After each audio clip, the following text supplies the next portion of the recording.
You know, Nat, when you talk about like installing solar power in your house, it's this image that is only affordable if you are some rich dato with some massive house somewhere in Bukit Tungku. But I think these days, a lot of homeowners are actually thinking of it as a valid option. So, and I want to quantify this, has it become more affordable? Well, so according to the solar industry providers that I spoke to over the years, Yeah. they say that it has. So their estimation is right now it costs around like 20K to 50K. So middle income, but not exactly for the masses. Still. Yes, still a little bit higher. Yeah. It used to cost about 100,000, but now it's around that range. So what Yeah. actually changed? Is it the fact that we're getting more panels from China? Is it better now? I mean, what actually has changed? So the cost of the solar panels itself has gone down, but in Malaysia specifically, it's also government incentives. So the net energy metering system is one that they credit has helped cut down the payback period for homeowners who want a solar panel system.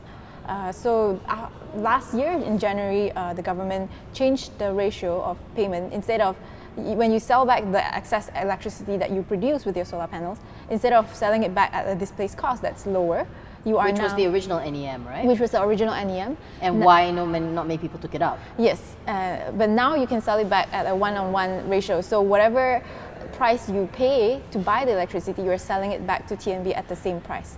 Okay, so explain this to me as if I'm like a new homeowner and I want to like buy a roof. So investing so much into this solar, what's the actual end game? I won't make money from it, I don't think I will, but does it at least lower your power bills? Never mind that, of course, it's more eco-friendly and you know we don't have to take so much from fossil fuels. Yeah, so definitely it will help you save on your electricity bills because now the idea of NEM is not to help you sell excess electricity for more money, but it's actually you generate electricity for your own needs, and any excess you can sell it back. So the idea is to lower your electricity bills, and when we spoke to the government SEDA on this topic, they said that for people who use a lot of electricity, this is a really good solution. Okay, but I think the other thing that's probably changed, and your story says this as much, is that the financing options have definitely grown. Yeah. Previously, the rich dato would pay cash, $100,000 worth of cash. But now, are there more options if you're like, you know, just standard Joe homeowner? Yeah, definitely there are. One of the most recent ones, it will be UOB. Last October, they launched the USolar Marketplace. We're offering a credit card up to 36 months, 0% installment plan for people who want solar power systems from 3 providers that they work with.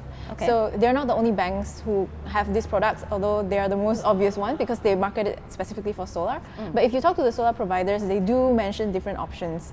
Some of the banks that they work with, and some of the banks also have personal loans for solar. But most of the solutions right now do target commercial and industrial customers. I mean, I can completely understand why the industrial and the commercial guys would probably be bigger targets for people like SolarVest who sell this. They would have a higher chance of taking them up. But how are they getting to the homeowners? If you were a homeowner, what would be the biggest incentive actually for installing those panels on your roof? Probably a low upfront cost. So I think the installment plans are great, and the idea of solar leasing as well, where you pay every month a certain amount of money in order to own the system at the end of the day. I think these are great models which are already available for commercial and industrial customers, but currently not really available for residential customers. Okay, solar leasing. That was the one thing that I also picked up in your story that I found really interesting. What is solar leasing? Is it like leasing a car? You don't own it at the end? I mean, what's the difference from just doing the installment plan with like credit card, because you still own it at the end of the day? Yeah, so right now, one of the companies that I know does solar leasing, when I asked them whether they were doing it for residential customers, they are not because of a low take-up, but the model that they have for industrial and commercial customers right now is that it goes up for a period of 10 years, and the customers, they pay for the energy generated, and they will own But not the stuff. Not the stuff. Not the actual physical panels and everything. Yeah, not the panel itself. Yeah, but at the end of the period, they will own the system, according to that company's model right now. Okay, for the future of this, do we see the cost coming down further from when you talk to people? They all do say that they do expect the cost to come down further, but I didn't ask them too deep about like their projections for that.